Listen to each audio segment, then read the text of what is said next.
محترم بزرگ اور نوجوان ساتھیوں، پردہ نشین ماں اور بہنوں،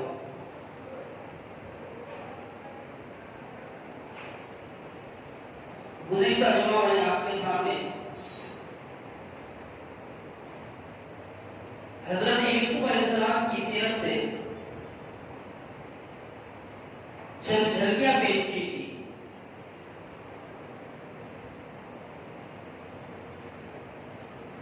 آج کا موضوع میں نے تھوڑا تبدیل کر دیا ہے، حالات حاضرہ کو سامنے رکھ کر۔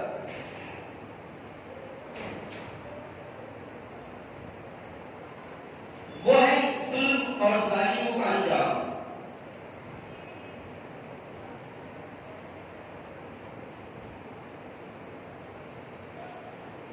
پوری دنیا اور خاص کر اہل ایمان ظلم کی بھٹی میں پیسے جا رہے ہیں،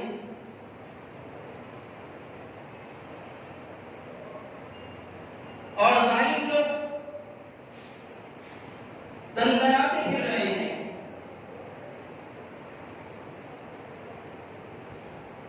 ظالم لوگ موج مستی میں، خوشی میں اور وہواں میں لگے ہوئے ہیں۔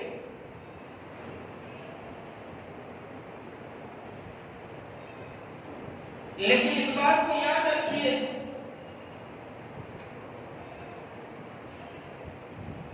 اللہ رب العالمین کا یہ قانون ہے، اللہ تعالیٰ کا یہ فیصلہ ہے، وہ ظالموں کو دین دیتا ہے، وہ ظالموں کو موقع دیتا ہے سنبھلنے اور سدھرنے کا۔ لیکن جب وہ آپے سے باہر ہو جاتے ہیں، ان کا ظلم انتہا کو پہنچ جاتا ہے، وہ ظلم اور زیادتی میں بہت آگے بڑھ جاتے ہیں، پھر اللہ رب العالمین ان کے ظلم کی رسی کو کستا ہے، اور جب کستا ہے پھر ظالموں کو کوئی موقع نہیں ہوتا کہ وہ اللہ کی رسی سے اپنی گردن کو چھوڑائے، اللہ کی رسی سے آزاد ہو جائے۔ قبل اس کے تو میں اصل موضوع پر آؤں، اور اس تعلق سے انشاءاللہ دو چار واقعات بھی سنیں گے، جس سے ہم کو پتا چلے گا کہ کس طرح اللہ رب العالمین نے اس دنیا میں ظالموں کو مزہ چکھایا ہے۔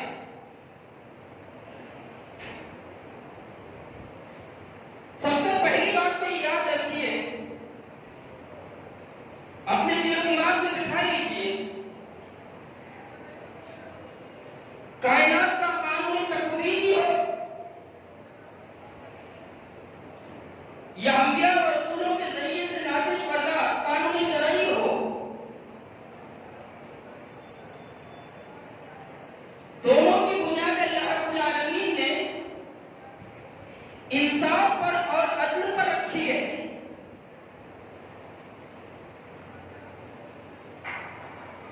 اللہ رب العالمین جو سب سے زیادہ انصاف کرنے والا ہے،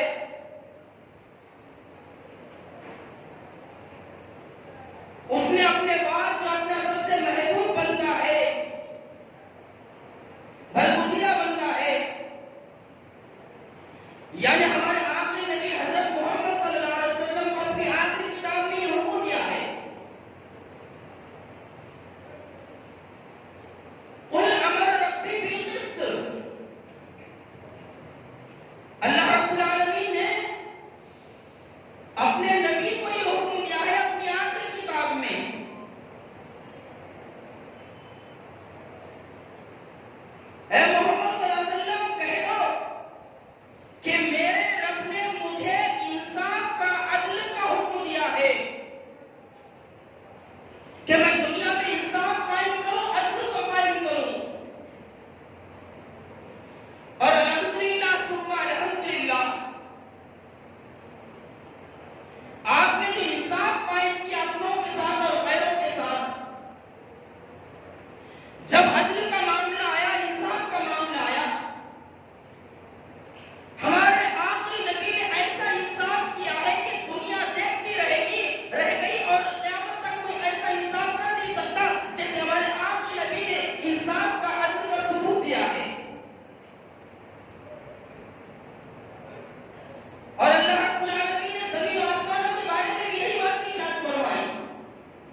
لیکن جب اللہ رب العالمین نے ان ظالموں کی رسی کو کسا ہے تو پھر دنیا نے دیکھا ان کا انجام۔ ہمیں چاہیے کہ ہم انصاف کے نمبردار بنے، ہم عدل کے نمبردار بنے، تاکہ اللہ رب العالمین ہم سے محبت کرے اور ہم کو پسند کرنے لگ جائے۔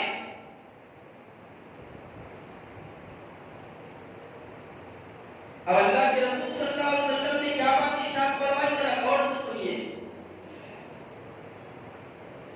اللہ کے رسول صلی اللہ علیہ وسلم نے یہ بات ارشاد فرمائی، جو لوگ دنیا میں انصاف کرتے ہیں، عدل کا معاملہ کرتے ہیں، کل حشر کے میدان میں ایسے لوگوں کو اللہ رب العالمین نور کا ممبر عطا کرے گا۔ وہ نور کے ممبروں پر ہوں گے جو اللہ تعالیٰ کی تعریف نور کے ممبر ہوں گے۔ ان نور کے ممبروں پر اللہ رب العالمین ان لوگوں کو بٹھائے گا، ان لوگوں کو بڑا جمال کرے گا جو اس دنیا میں انصاف سے کام لیتے تھے، عدل سے کام لیتے تھے۔ پھر اللہ کے رسول صلی اللہ علیہ وسلم نے ایک روایت میں یہ بات ارشاد فرمائی،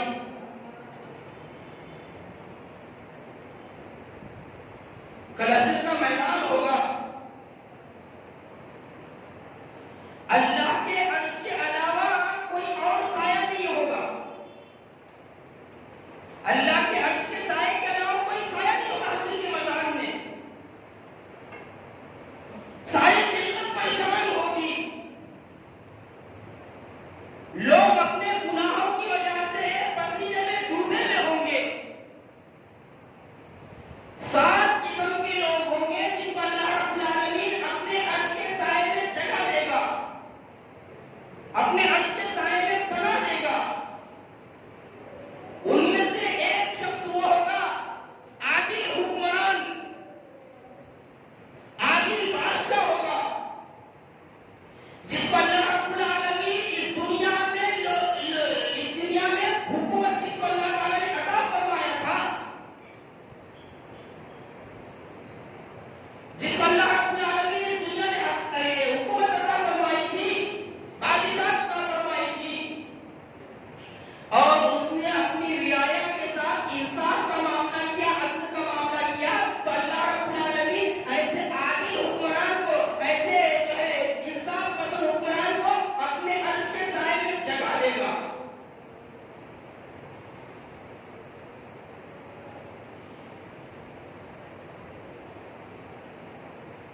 اللہ رب العالمین کو انصاف، عدل بہت زیادہ پسند ہے اور ظلموں سے اللہ تعالیٰ بہت زیادہ نفرت کرتا ہے۔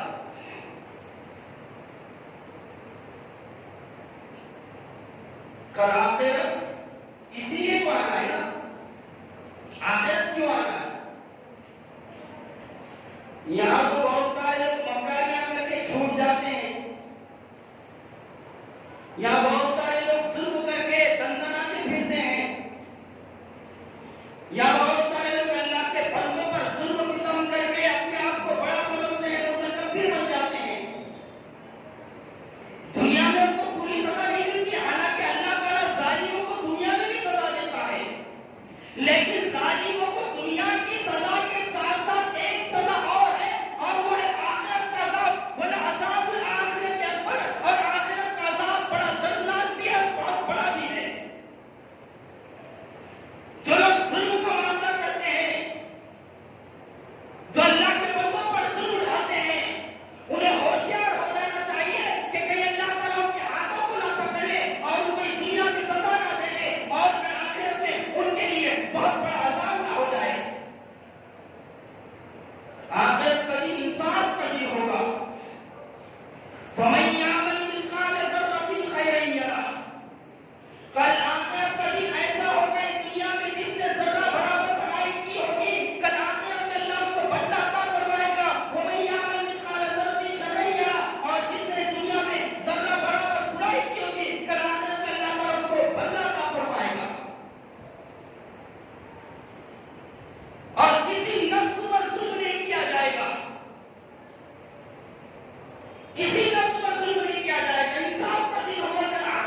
اللہ کے رسول صلی اللہ علیہ وسلم فرما رہے ہیں اگر اس دنیا میں کسی سینگ والی بکری نے بغیر سینگ والی بکری پر ظلم کیا ہوگا، کسی سینگ والی بکری نے بغیر سینگ والی بکری کو مارا ہوگا، تو کل قیامت کے دن، قیامت کے روز اللہ تعالیٰ اس بے سینگ والی بکری کو سینگ عطا کرے گا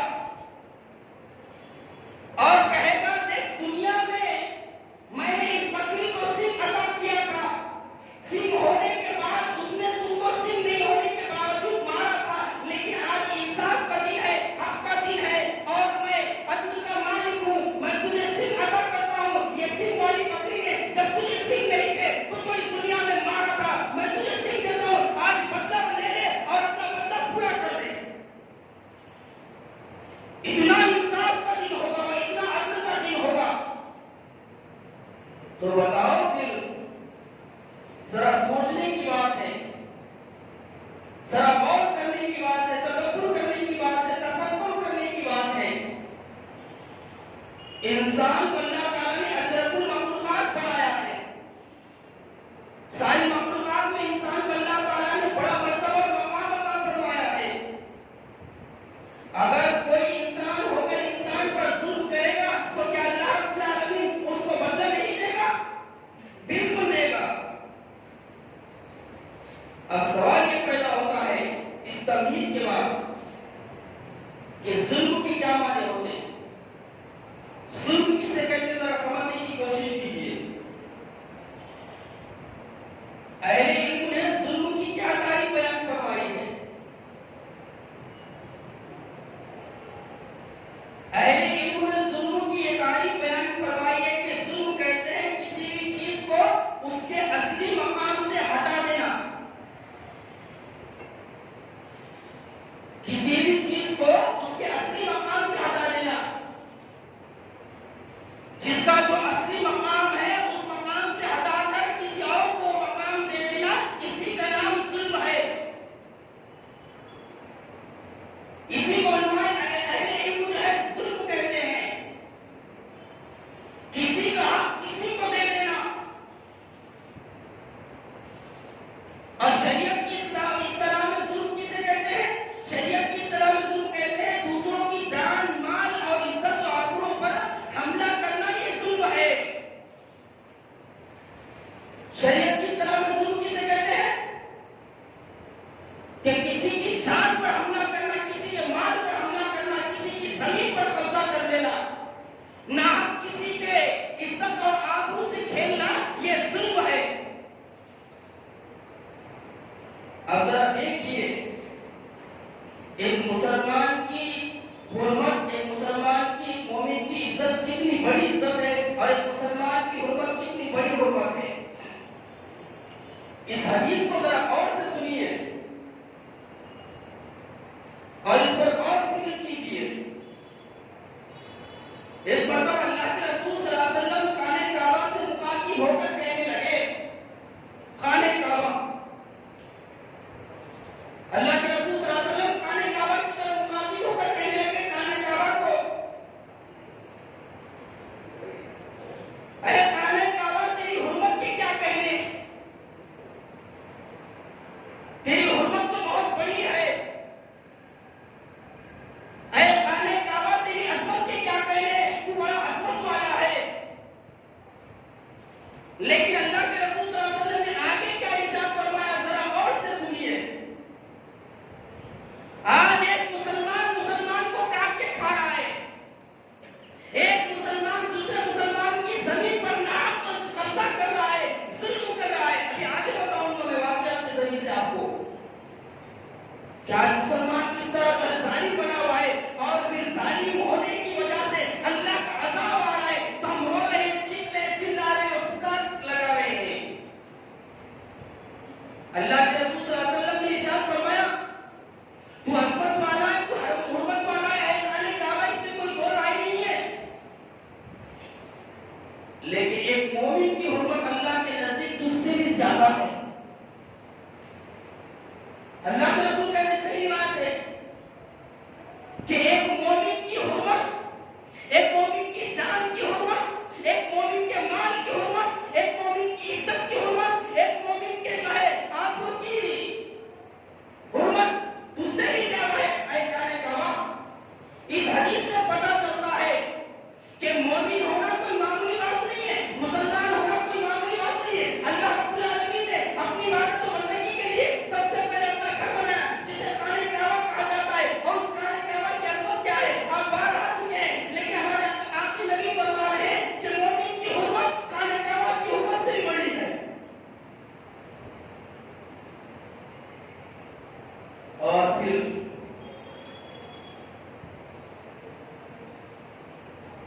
ظلم یہ کتنی خطرناک اور ڈینجر چیز ہے معلوم آپ کو؟ اللہ کے رسول صلی اللہ علیہ وسلم نے کیا ارشاد فرمایا؟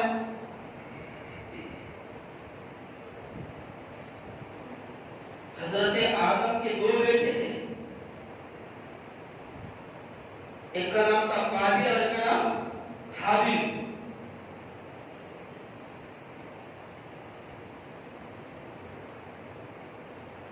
دونوں نے نظر ماری، ایک کی نظر پر اللہ نے قبول کر لیا اور ایک کی نظر پر اللہ تعالیٰ نے قبول نہیں کیا۔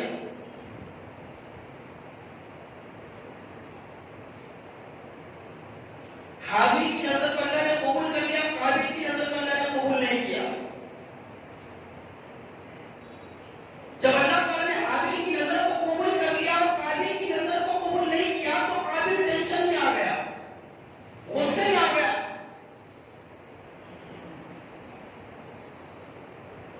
اور قابل نے حابیل کو قتل کر دیا غصے میں آ کر۔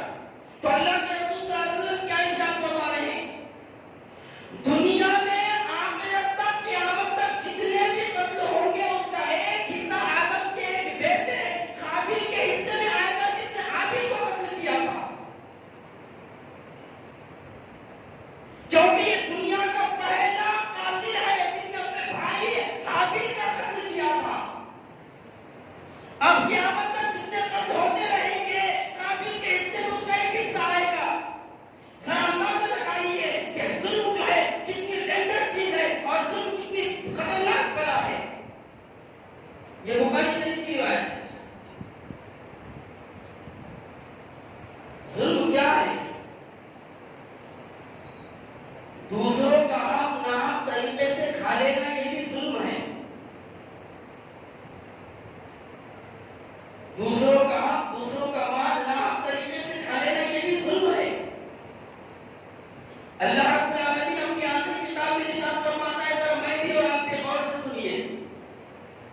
اللہ تعالیٰ نے ارشاد فرمایا، یا ایھا الذین آمنوا لا تبطلوا اموالکم بینکم بالباطل۔ اے ایمان والو، اگر ایمان کا دعویٰ کرتے ہو تو آپس میں باطل طریقے سے، ناحق طریقے سے ایک دوسرے کے مال نہ کھایا کرو۔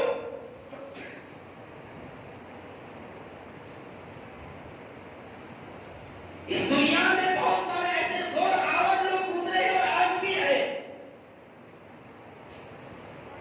جن کو اللہ رب العالمین مال و متاع عطا فرماتا ہے، طاقت اور قوت عطا فرماتا ہے، تو وہ طاقت اور قوت کی بنیاد پر اللہ کے کمزور بندوں پر ظلم ہٹاتے ہیں اور اپنی چالاکیوں سے ان کی زمینوں کو ہڑپ کر جاتے ہیں، ان پر ظلم کر جاتے ہیں۔ اور اللہ رب العالمین اپنی آخری کتاب میں یہ بات ارشاد فرما رہا ہے، یا ایھا الذین آمنوا لا تبطلوا اموالکم بینکم بالباطل۔ اے ایمان والو، اگر تم ایمان کا دعویٰ کرتے ہو تو آپس میں ایک دوسرے کا مال ناحق طریقے سے مت کھاؤ۔ اگر تم بڑے ہو، مالدار ہو تو اللہ کا شکر ادا کرو، لیکن کمزور پر ظلم اٹھا کر ان کی زمینوں پر قبضہ کرنے کی کوشش نہ کرو۔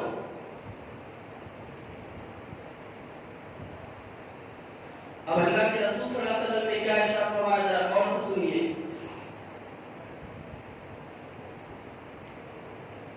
اس دنیا میں ایسے چالاک لوگوں کی کمی نہیں ہے، چالاک نہیں، مکہ دغاباز ایار جنہیں کہا جاتا ہے۔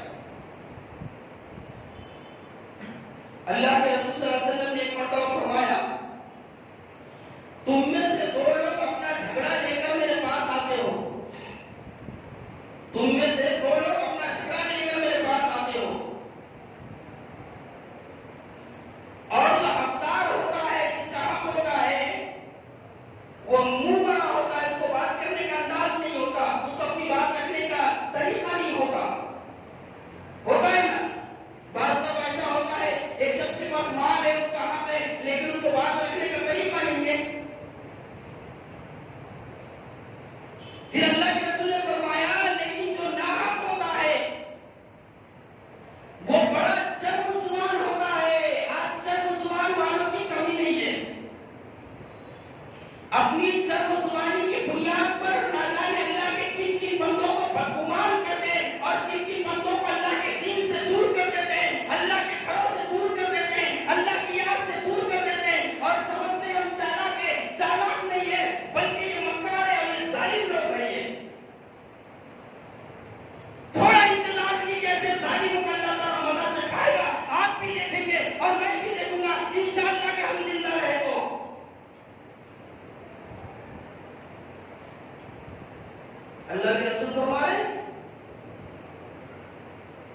ناحق ہوتا ہے وہ بڑا چرب زبان ہوتا ہے، اور اگر میں چرب زبان ہونے کی وجہ سے اس کے حق میں فیصلہ کر دوں، میں بھی انسان ہوں، اللہ کے رسول فرما رہے چرب زبانی کی وجہ سے اچھے طریقے سے میرے سامنے بات رکھ لے اور ناحق ہوتے ہوئے بھی میں اس کے حق میں فیصلہ کر دوں، تو اللہ کے رسول صلی اللہ علیہ وسلم کیا فرما رہے ہیں؟ تو اسے سمجھ لینا چاہیے کہ میں نے اسے جہنم کا ایک ٹکڑا دے دیا ہے،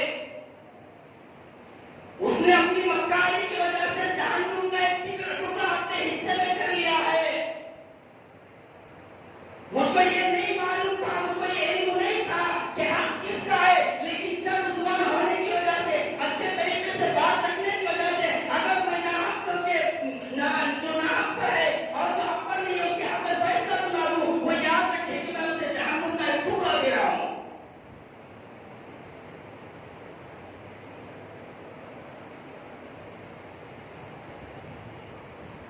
اب ذرا دیکھتے ہیں مظلوم کی طاقت اور مظلوم کی بددعا۔ سب سے پہلے تو یہ یاد رکھیں، جب کسی پر ظلم ہوتا ہے معاشرے اور سماج میں، کوئی بھی ہو، چھوٹا ہو بڑا ہو، مرد ہو عورت ہو، پڑھا لکھا ہو بے پڑھا لکھا ہو، اگر وہ مسلمان ہے، اہل ایمان ہے، حالانکہ انصاف کا معاملہ تو غیر مسلموں کے ساتھ بھی ہے کہ ان کے ساتھ بھی انصاف کا معاملہ کرو، لیکن اگر وہ مسلمان ہے تو اس کی حرمت اور زیادہ بڑھ جاتی ہے۔ شریعت اسلامیہ ہمیں یہ اصول دیتی ہے کہ جس پر ظلم کیا جائے تم ظلم ظالم کے حق میں نہیں، ظالم کے ساتھ نہیں، بلکہ مظلوم کے ساتھ کھڑے رہو، مظلوم کے ساتھ کھڑے رہو۔ اگر وہ مظلوم تمہارا رشتہ دار نہیں ہے، اگر وہ مظلوم تمہارے خون کا رشتے کا تعلق نہیں رکھتا، وہ مظلوم تمہارے پہچان کا بھی نہیں ہے، لیکن اگر اس پر ظلم ہو رہا ہے تو تمہارا کام ہے، معاشرے اور سماج کے لوگوں کا کام یہ ہے کہ وہ مظلوم کے حق میں کھڑے رہے، ظالم کے حق میں نہ کھڑے رہے۔ یہ شریعت اسلامیہ کا اصول ہے، اور ہمارے نبی کی سیرت بھی ہم کو یہی بتاتی ہے، آپ ہمیشہ مظلوم کے حق میں کھڑے رہے، آپ ہمیشہ مظلوم کی حمایت میں کھڑے رہے، آپ نے کبھی بھی ظالموں کا ساتھ نہیں دیا۔ اگر آپ ظالموں کا ساتھ دیتے نعوذ باللہ من ذالک، تو آپ اتنا مال بٹورتے کہ اس کی کیا نہیں رہتی۔ یہ شریعت اسلامیہ کا اصول ہے یارو، جب بھی کسی پر ظلم ہو تو ہم مظلوم کا ساتھ، ہم مظلوم کے ساتھی بن کر کھڑے رہے، ظالم کے نہیں۔ ظالم اگر بادشاہ ہے، حکمراں بھی ہے، تو ہمیں چاہیے کہ ہم مظلوم کے ساتھ کھڑے رہیں۔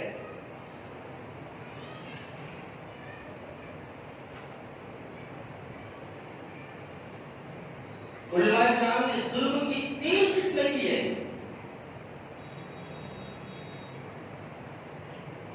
پہلی قسم ہے خالق کے معاملے میں ظلم کرنا، اللہ کے معاملے میں ظلم کرنا۔ اللہ کے معاملے میں ظلم کرنے سے کیا مراد ہے؟ اللہ کے معاملے میں ظلم کرنے سے مراد یہ ہے کہ ہم اللہ کے ساتھ اس کا شریک بنائے، یہ ظلم عظیم ہے جسے شرک کہا جاتا ہے۔ ان الشرک لظلم عظیم، بے شک شرک ظلم عظیم ہے کہ انسان اپنا ماتھا اللہ کے بندوں کے سامنے جھکائے، انسان اپنی جبی زندوں اور مردوں کے سامنے جھکائے، اللہ پر ایمان لانے کے باوجود بھی اس کا دل جو ہے قبر میں سوئے والے جو برسوں سے ہڈیاں جن کی سل کر گئی ہے ان سے لو لگائے، یہ خالق کے معاملے میں ظلم کرنا ہے، اور یہ ظلم کی پہلی قسم ہے۔ کھلانا اللہ، پلانا اللہ، ضروریات پوری اللہ رب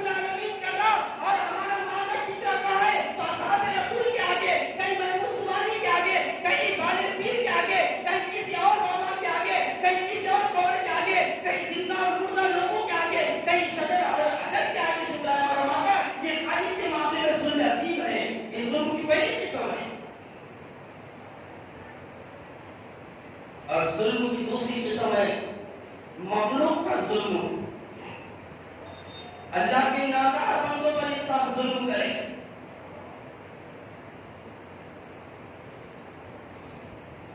اللہ نے کچھ لوگ دبدبہ دے دیا ہے, کچھ سیاسی پاور دے دیا ہے, اس سیاسی پاور کا استعمال کر کے ہم اللہ کے بندوں پر ظلم کریں, یہ ظلم کی دوسری قسم ہے.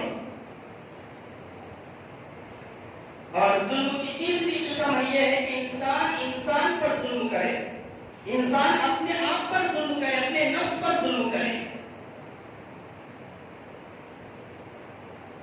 اور اس دنیا میں ظلم کی جو ہم کو سزا ملتی ہے وہ اللہ تعالیٰ نہیں دیتا. اللہ تعالیٰ نے یہ بات اپنی آخری کتاب میں بیان فرما دی ہے, ان اللہ لا یظلم الناس ولکن الناس یظلمون. بے شک اللہ تعالیٰ کسی پر ظلم نہیں کرتا, بلکہ بندے گناہ کر کے اپنے اوپر اپنے نفس پر ظلم کرتے ہیں جن کو سزائیں ملتی ہے.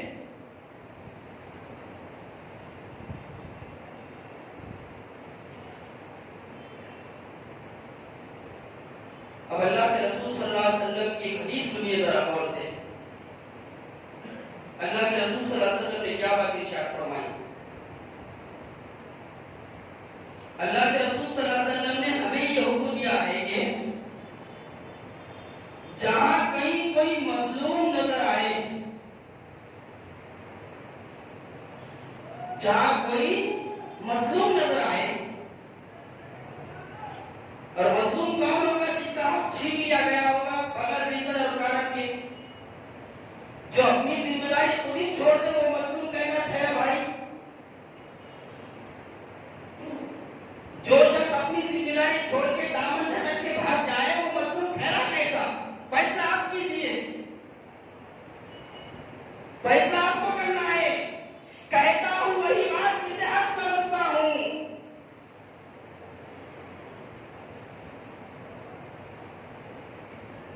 جو شخص جو ہے بغیر ریزن اور کارن کے اپنی ذمہ داری کو چھوڑ کر چلے جائے وہ مظلوم ٹھہرا کیسے؟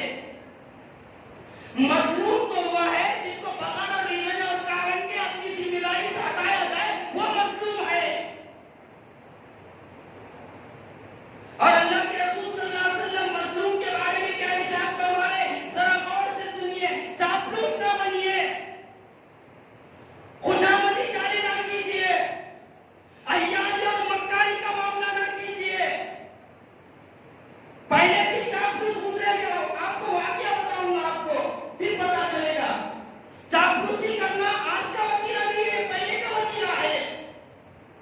مکاری اور دغا بازی کرنا یہ آج کا وتیرہ نہیں ہے, یہ پہلے کا وتیرہ ہے. اچھے طریقے سے اپنے دل و دماغ میں یہ باتیں بٹھا لیجیے.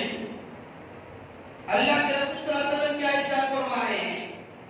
اگر ہم اپنے آپ کو اہل ایمان کہتے ہیں تو جہاں جس پر ظلم ہو جائے نا اس کے حق میں کھڑے رہے, ہم چھے جائے کہ کوئی بھی ہو. کیا فرمایا اللہ کے رسول نے؟ جہاں کہیں کوئی مظلوم نظر آئے ہم تماشائی نہ بنے. ہم تو تماشائی بن کے دوغلا پن دکھاتے ہیں, دو منہ کے مانڈل بن جاتے ہیں.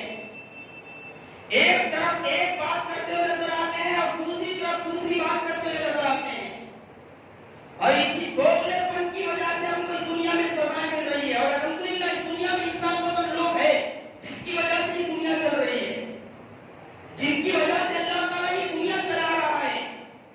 اس بات کو یاد رکھیے. اللہ کے رسول صلی اللہ علیہ وسلم فرما رہے ہیں, میں نہیں فرما رہا ہوں, جہاں کہیں کوئی مظلوم نظر آئے ہمیں تماشائی نہ بننا چاہیے بلکہ مظلوم کے حق میں کھڑے ہو جانا چاہیے. آج ذرا دنیا پر نگاہ ڈالو, مسلمانوں کے اوپر کہاں کہاں ظلم ہو رہا ہے. ہم حماس کا مسئلہ پیش نہ کریں, ہم فتح کا مسئلہ پیش نہ کریں, ہم اجتماعی طور پر مظلوم فلسطینیوں کا مسئلہ پیش کریں.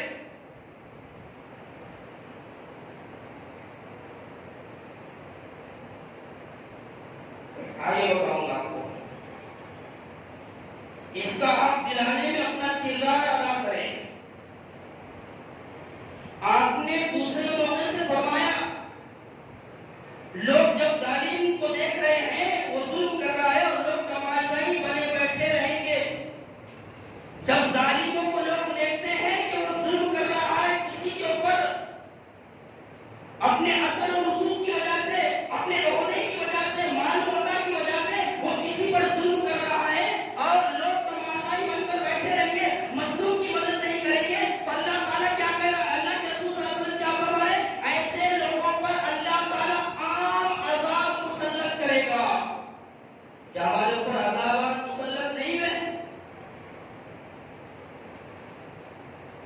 کئی طرح کے عذابات میں ملوث ہے، اور یہ ظالموں کا وتیرہ ہوتا ہے، یہ ظلم کر کے مسکراتے ہیں، اپنے آپ کو بڑا سمجھتے ہیں، اپنے آپ کو ہوشیار سمجھتے ہیں، لیکن ایسے مکاروں کو کل بھی اللہ نے سزا دیا اور آئندہ بھی سزا دینے والا ہے۔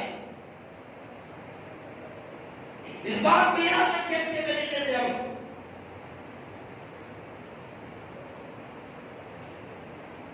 اب آئیے ذرا واقعات کی طرف آتے ہیں کہ اس دنیا میں اللہ رب العالمین کس طرح اپنے مظلوم بندوں کی دعائیں سنتا ہے اور ظالموں کو سزائیں دیتا ہے۔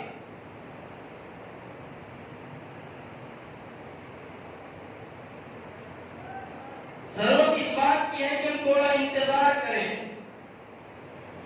تھوڑا صبر کریں۔ حضرت سعد بن وقاص رضی اللہ تعالیٰ عنہ کوفہ کی مسجد کے امام تھے۔ آج کل لوگوں کی نظریں اپنے بچوں سے زیادہ، اپنی بیویوں سے زیادہ اماموں پر رہتی۔ بچے کہاں جا رہے ہیں، کدھر جا رہے ہیں، اس کی فکر نہیں ہے۔ بیویاں کہاں کہاں ہل بانٹ رہے ہیں، کدھر کدھر جا رہے ہیں، کدھر کدھر چوکوں میں نظر آ رہے ہیں، اس کی فکر نہیں ہے۔ اور بہت سارے مرد ایسے مل جائیں گے، بیوی کہاں گئی اس کو پتا بھی نہیں ہوتا میری بیوی کدھر گئی، بلکہ وہ پڑوسی کو پوچھتا ہے میری بیوی کدھر گئی، اور تیری بیوی ہے تجھ کو معلوم، لیکن اس کی نگاہ مسجد کے امام پر بڑی ٹکے والی رہتی، خود بھی لگا کے امام پہ اس کی نگاہ وہ اپنی نگاہ ٹکا کے رکھتا۔ ایسے لوگ اگر اپنے بال بچوں پر نگاہ رکھے نا، کہاں سے کہاں سدھار پہنچ جائے گا۔ ایسے لوگوں کو میری رائے ہے کہ وہ اماموں پر نگاہ رکھنے کے بجائے، کیونکہ امام کے پاس تو علم ہے نا، وہ اپنے اوپر نگاہ رکھے ہوئے ہے، اپنے بال بچوں کے اوپر نگاہ رکھے ہوئے۔ تجھے چاہیے کہ تو اپنے بال بچوں پر نگاہ رکھ، وہ کدھر جا رہے ہیں، کدھر گھوم رہے ہیں، آوارہ تو نہیں ہو رہے ہیں، بے نمازی تو نہیں ہے۔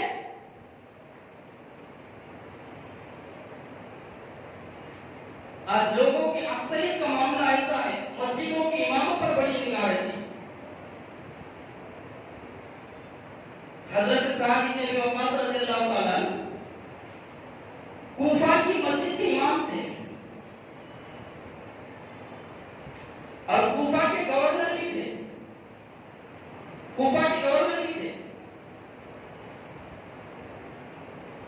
ایک شخص نے آپ پر الزام لگا دیا،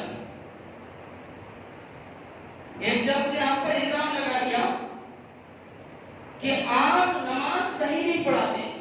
اچھا، الزام اکثر و بیشتر کون لگاتے معلوم؟ اگر ان کو یہاں کھڑے کر دیے تو تھراتے میں بے ہوش ہو جائے، یا ان کو اگر یہاں کھڑے کر دیے، میرے لال ذرا 10 منٹ یہاں کھڑے رہ کے بول، تو پہلے بے ہوش ہو جائے، بعد میں چیخ مارے، یا کھڑے ہونے کے ساتھ ہی بے ہوش ہو جائے بیچارے ہو، بعد میں چیخ پکار کرے۔ ایسے لوگ الزام لگاتے ہیں جن کو سورہ فاتحہ صحیح پڑھنے نہیں آتا، جن کو نماز کا صحیح طریقہ معلوم نہیں ہے، جن کو غسل کا صحیح طریقہ معلوم نہیں ہے، جن کو طہارت لینا نہیں آتی، ویسے لوگ اکثر و بیشتر اماموں پر الزام لگاتے ہیں، اور ایسے لوگ اماموں پر الزام لگاتے ہیں جن کی سال بھر فجر کی نماز نہیں ہوتی، وہ سال بھر مسجد میں نہیں پہنچتے فجر کی نماز کے لیے، وہ اپنے جی سے نماز پڑھتے ہیں،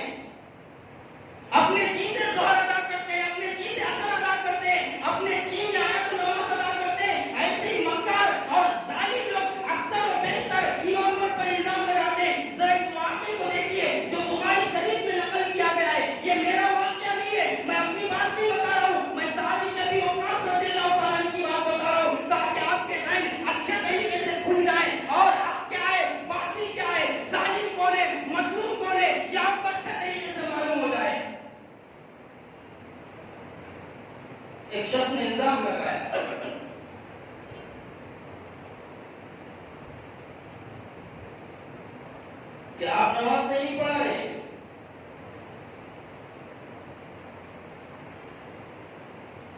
حضرت عمر فاروق رضی اللہ تعالیٰ عنہ نے اس کی بات کا اعتبار کیا اور حضرت سعد بن ابی وقاص رضی اللہ تعالیٰ عنہ کو معزول کر دیا. اکثر و بیشتر ماسٹر مائنڈ کوئی ایک شخص ہوتا ہے اور لوگوں کے کندھوں پر بندوق رکھ کے چلائی جاتی ہے. یہ جو شخص الزام لگایا تھا حضرت سعد بن ابی وقاص رضی اللہ تعالیٰ عنہ پر، یہ اسامہ تھا. اس کا نام اسامہ تھا. اور ایسے لوگوں کو حق سے بڑا ڈر ہوتا ہے، خوف ہوتا ہے. یہ حق کے معاملے میں ڈر اور خوف کا شکار ہو جاتے ہیں. جیسے ہی حضرت عمر فاروق رضی اللہ تعالیٰ عنہ تک خط پہنچا، اسامہ نے الزام لگایا حضرت سعد بن ابی وقاص بڑے صحابی رسول ہیں کہ حضرت سعد بن ابی وقاص نماز صحیح نہیں پڑھا رہے. حضرت عمر فاروق رضی اللہ تعالیٰ انسان ہونے کے ناطے اس کی بات پر یقین کر لیا اور حضرت سعد بن وقاص رضی اللہ تعالیٰ کو امامت سے ہٹا دیا. اور امامت کے لیے کس کو متعین کیا؟ حضرت عمار بن یاسر رضی اللہ تعالیٰ کو ان کی جگہ امامت کے لیے متعین کیا گیا.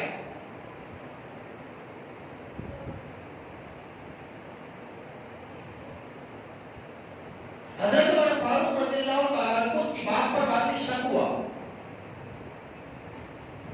حضرت عمر فاروق رضی اللہ تعالیٰ نے کچھ لوگوں کو تحقیق کے لیے بھیجا حضرت سعد بن ابی وقاص رضی اللہ تعالیٰ کے بارے میں. وہ لوگ کوفہ آئے، کوفے میں آ کر مسجد پہنچے.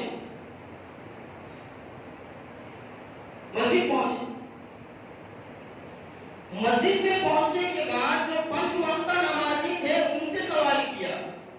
جو نماز کو کیا تھا اس کو کیا لینا دینا ہے بھائی؟ ارے جس کے فجر کا پتہ نہیں ہے، ظہر کا پتہ نہیں ہے، عصر کا پتہ نہیں ہے، مغرب اور عشاء کا پتہ نہیں ہے، اس کو یہ حق حاصل نہیں ہے کہ وہ کچھ بولے اور اس کی بات پر یقین کیا جائے. اور جو شخص 7 سال پر فجر کی نماز نہیں پڑھتا اس کو تو خاطر نہیں لانا چاہیے. یہ تحقیق کرنے کے لیے پہنچے تو 5 وقتہ جو نمازی تھے ان کے پاس یہ تحقیق کرنے والے پہنچے. جب انہوں نے تحقیق کی حضرت سعد بن ابی وقاص رضی اللہ تعالیٰ عنہ کے بارے میں پوچھا کہ جو سعد بن ابی وقاص ہے جو تمہارے امام تھے ان کی کیا کیفیت تھی بھائی، ان کی کیا حالت تھے، وہ نماز کیسی پڑھاتے تھے؟ جو 5 وقتہ نمازی تھے وہ کہنے لگے وہ بالکل سنت کے مطابق نماز پڑھاتے تھے. وہ 5 وقتہ نمازیوں نے کہا ان کے حق میں دعائیں دی، وہ وقت کے پابند تھے، وہ کبیرہ گناہوں سے بچنے والے تھے، وہ اللہ اس کے رسول کی اطاعت کرنے والے تھے، وہ اپنے آپ کو حرام سے بچانے والے تھے. جب 5 وقتہ نمازیوں نے ان کے حق میں دعائیں دی تو حضرت سعد بن ابی وقاص رضی اللہ تعالیٰ اپنی امامت سے معذور ہونے کے بعد چلے گئے. اور چلے جانے کے بعد کیا معلوم؟ میں بتانا کیا چاہتا ہوں؟ بتانا یہ چاہتا ہوں کہ ہم مظلوم کی بددعا سے بچیں. کیونکہ مظلوم جب بددعا کرتا ہے اس کے اور اللہ کے درمیان کوئی پردہ حائل نہیں ہوتا. اس کے اور اللہ کے درمیان کوئی پردہ حائل نہیں ہوتا. حضرت سعد بن ابی وقاص رضی اللہ تعالیٰ نے اللہ تعالیٰ سے کیا دعا کی معلوم؟ ان کے الفاظ میں سنتے ہیں.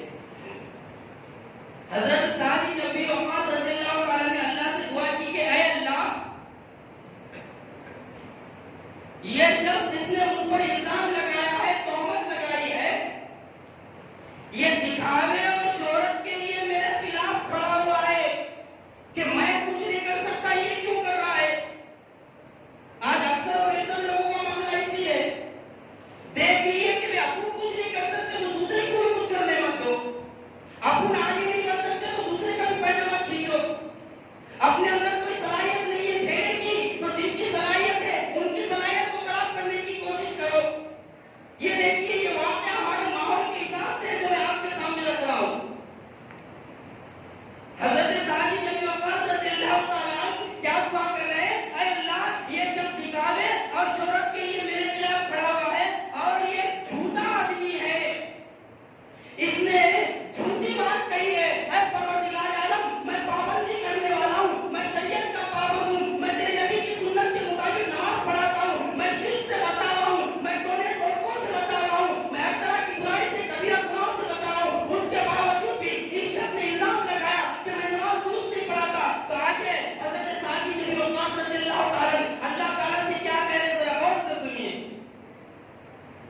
کہا اے اللہ اگر یہ جھوٹ بول رہا ہے تو اس کی عمر لمبی کر دے. حضرت سعد بن ابی وقاص نے بدعا کس انداز سے دی ذرا غور کیجیے. اے اللہ اگر یہ جھوٹ بول رہا ہے, جھوٹ موٹ اس نے اس پر الزام لگایا ہے, تو کیا کیا اللہ تعالیٰ سے کیا کرے, اس کی عمر لمبی کر دے. آگے کیا دعا مانگ رہے ہیں, اے اللہ اس کے اوپر فقر فاقہ لمبا کر دے, اللہ اس کو فقر فاقے سے دوچار کر دے, اس کی زندگی میں فقر فاقے کو لا لے. اور تیسری دعا کیا کر رہے ہیں, اے اللہ تو اس شخص کو فتنے میں مبتلا کر دے. فتنہ قتل سے ڈینجر چیز ہے. الفتنہ اشد من القتل, قرآن مجید کہتا ہے فتنہ قتل سے ڈینجر والا ہے. اور جب کوئی فتنے میں مبتلا ہوتا ہے تو اللہ خیر کرے, پھر اس کو حق سمجھ میں نہیں آتا, صحیح بات سمجھ میں نہیں آتی.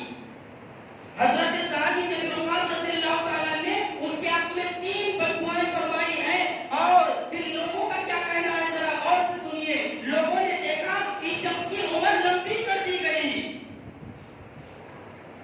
اس شخص کی عمر لمبی کر دی گئی. وہ کہتا تھا سعد بن ابی وقاص کی بددعا نے مجھے گھیر لیا ہے, سعد بن ابی وقاص کی بددعا مجھے لگ گئی ہے. اور کہتا میں فقر فاقے میں مبتلا ہو گیا ہوں, بازاروں میں گھومتا رہتا اور کہتا لوگوں میں بھوکا ہوں, میں پریشان ہوں, میں پھٹےحال ہوں. اللہ تعالیٰ نے سعد بن ابی وقاص کی بددعا میرے حق میں قبول فرمائی. دیکھو میں فقر فاقے میں مبتلا ہو گیا ہوں. اور اللہ تعالیٰ نے اس کو کس کے فتنے میں مبتلا کیا, اور اللہ رب العالمین نے اس کو عورتوں کے فتنے میں مبتلا کر دیا. عورتوں کے فتنے میں مبتلا کر دی. بخاری شریف کی روایت ہے. اب آئیے دوسرے واقعے کی طرف.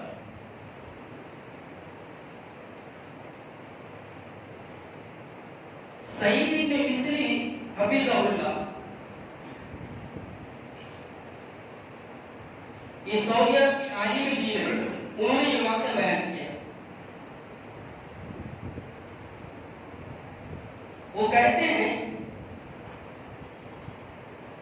ایک شخص کی زمین تھی,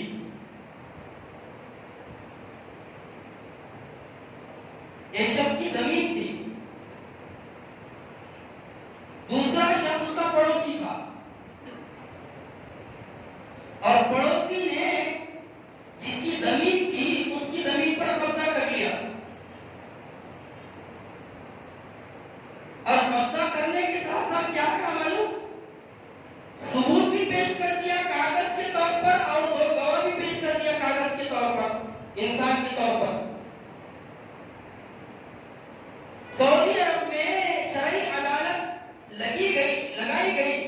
شرعی عدالت جو سعودی عرب میں ہے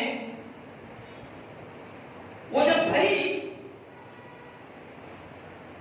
تو یہ حقیقت میں جس کی زمین تھی اور جس نے قبضہ کیا دونوں بھی موجود تھے, اور جس نے قبضہ کیا وہ 2 گواہوں اور ثبوت کے ساتھ موجود تھا.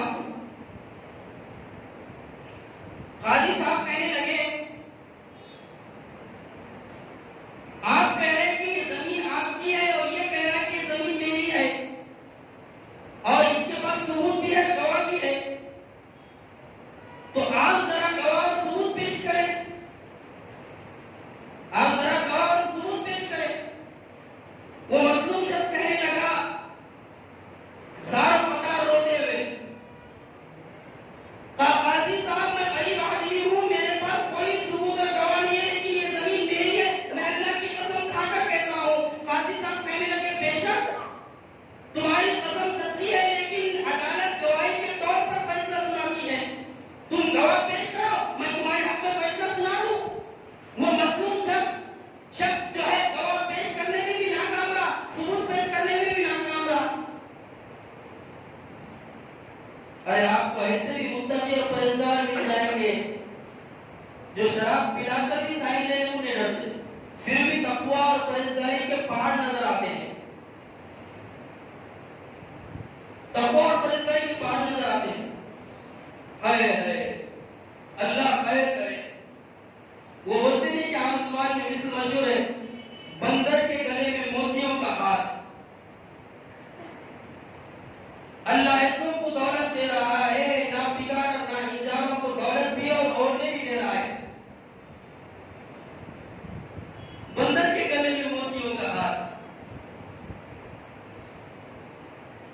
اب جج صاحب نے ثبوت اور گواہوں کی بنیاد پر اس شخص کے حق میں فیصلہ سنا دیا کہ زمین تیری ہے، اور یہ جو مظلوم شخص تھا وہ مجبور ہو کر کاغذ پر دستخط کیا، اور کاغذ پر دستخط کرنے کے بعد عدالت سے نکل گیا۔ لیکن یہ یاد رکھو، اللہ کے رسول صلی اللہ علیہ وسلم نے فرمایا، صحیح بات ہے، مظلوم کی بد دعا اور اللہ کے درمیان کوئی آڑ نہیں ہوتا۔ جب مظلوم پکارتا ہے تو اللہ رب العالمین اس کی پکار کو سنتا ہے۔ یہ مظلوم جس پر ظلم ہوا تھا وہ عدالت سے باہر نکلتا ہے، سعودی عرب کے ایک محلے میں مسجد میں پہنچتا ہے، اور مسجد میں پہنچنے کے بعد وضو بناتا ہے، اور وضو بنانے کے بعد 2 رکعت نماز ادا کرتا ہے، اور نماز ادا کرنے کے بعد اللہ تعالیٰ سے فریاد کرتا ہے۔ اور فریاد کیا کرتا ہے؟ ذرا غور سے سنیے، اللہ تعالیٰ سے کہتا ہے، اللہ اللہ تو میرا رب ہے۔ مظلوم فلسطینیوں کی بھی آہیں خالی نہیں جائیں گی۔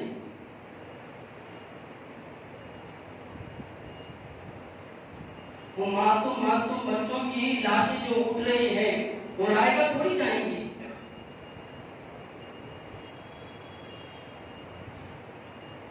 ایک گھر کے 44 افراد کو قتل کیا جا رہا ہے۔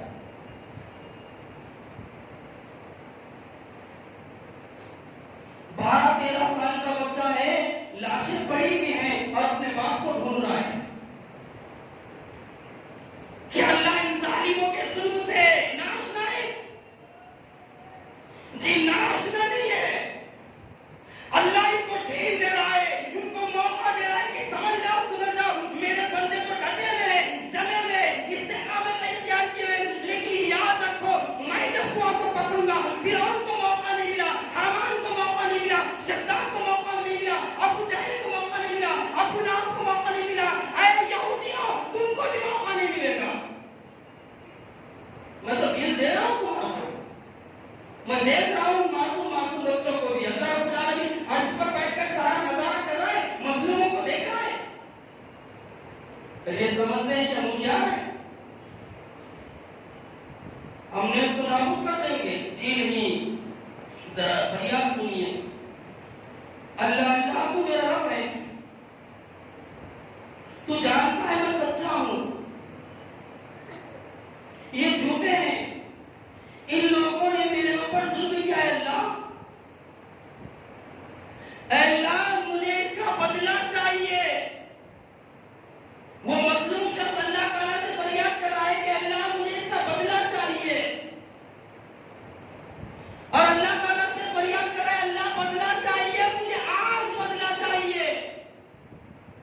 اللہ نے ایسے نظارے دکھائے اپنی قدرت کے، واللہ علی کل شیء قدیر، اللہ ہر چیز پر قدرت رکھنے والا ہے۔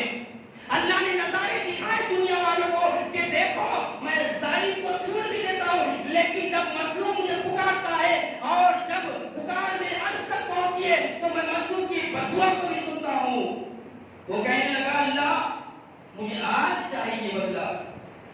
اس نے دعا کیا اور دعا کر کے سیدھا گھر کو اٹھ کر چلا گیا، اٹھ کر گھر کو چلا گیا، غمگین حالت میں روتے ہوئے گھر کو چلا گیا۔ پروردگار عالم، زمین تو میری تھی، میرے پاس کوئی ثبوت نہیں ہے، دادا پردادا سے یہ زمین میرے حق میں ہے، ظالموں نے زمین مجھ سے چھین لی، پروردگار مجھے سڑک پر لا لیا، مجھے بدلہ چاہیے اور آج ہی بدلہ چاہیے۔ وہ روتا ہوا گھر کو چلا گیا۔ وہ علی میں دن بیان کرتے ہیں سعودی عرب کے، وہ غم کی حالت میں سو گیا اور جب اٹھا تو باہر چیخ پکار ہونے لگی، اور کیا چیخ پکار ہونے لگی؟ لوگ کہنے لگے مدد کی ضرورت ہے، مدد کی ضرورت ہے، مدد کی ضرورت ہے۔ انشاءاللہ اللہ رب العالمین اپنے مظلوم بندوں پر مدد بھیجے گا، اسی طرح اگر وہ مظلوم بندے اللہ کے دین پر قائم رہیں گے انشاءاللہ۔ جب وہ اٹھا اور جاگا، اس نے آواز سنی کہ مدد کی ضرورت ہے، مدد کی ضرورت ہے، وہ اپنے گھر سے نکل کر باہر آیا اور لوگوں سے پوچھنے لگا ارے بھائی کس چیز کی مدد کی ضرورت ہے؟ تو لوگ کہنے لگے جس شخص نے تمہاری زمین ہتھیا لی تھی تو جھوٹے گواہ پیش کر کے اور ثبوت پیش کر کے وہ مر گیا ہے. بولے وہ کیسے مرا؟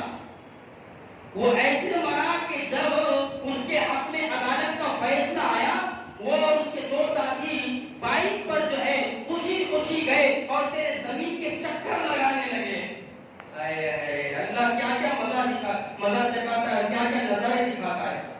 وہ بائک پر تینوں خوشی خوشی چیخ پکار کرتے ہوئے نظارے گھومنے لگے تیرے زمین کے آزو بازو کی زمین ہمارے ہاتھ میں آ گئی اور دیکھتے ہی دیکھتے اللہ رب العالمین نے ان کی گاڑی کو گرا دیا اور گراتے ہی وہ تینوں بھی قتل ہو گئے. اس لیے ان کے کفن اور دفن کے لیے مدد کی ضرورت ہے. تو یہ اللہ تعالیٰ کا قانون ہے. اللہ تعالیٰ اپنے مظلوم بندوں کی آہیں سنتا ہے. اور جن حالات سے ہم گزر رہے ہیں ہمیں چاہیے کہ ہم بھی اللہ سے فریاد کریں، اللہ سے لو لگائیں، اپنے فلسطینی بھائیوں کے لیے دعائیں کریں. جہاں جہاں ایمان پر ظلم ہو رہا ہے ان کے حق میں کھڑے رہیں، ان کے حق میں بولیں. اور بھی بہت سارے واقعات ہیں لیکن ٹائم ہو چکا ہے اور ٹائم ختم ہو چکا ہے. یہ اس لیے میں نے آپ کے سامنے بات رکھ دی تاکہ ہمیں یہ پتہ چل جائے کہ ظلم کیا ہے، مظلوم کسے کہتے ہیں اور اللہ تعالیٰ کی مدد کس طرح سے مظلوموں کے اوپر نازل ہوتی ہے اگر وہ حقیقت میں مظلوم ہو. اللہ رب العالمین ہم سب کا حامی و مددگار ہو. اللہ فلسطینیوں پر مہربانی فرمائے، ان پر رحم و کرم کا معاملہ فرمائے، معصوم بچوں کی حفاظت فرمائے، خواتین کی حفاظت فرمائے. اللہ